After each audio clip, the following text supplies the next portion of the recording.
আজকে রান্না করব পাট শাকের ঝোল। পাট শাকটা কেটে রেখেছি, ডাল দিয়ে মটর ডাল বেটে রেখেছি, লবণ হলুদ দিয়ে রেখে নেবো।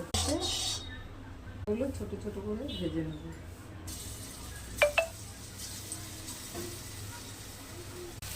এগুলো তুলে নিয়ে তেল দিলাম, শুকনো লঙ্কা, কালো জিরে দিলাম, অল্প একটু আদা দিলাম, এগুলো দিয়ে দিলাম, লবণ দিলাম, হলুদ দিলাম, অল্প একটু চিনি দিলাম, ভালো করে ভেজে নেব। শাকটা ভাজা হয়ে গেছে, ভালো করে দিলাম, ফুটবে, তারপর বড়াগুলো দিয়ে দিলাম।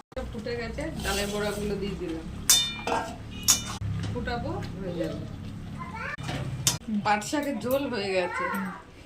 গরমে পাট শাকের ঝোল খেলি শরীর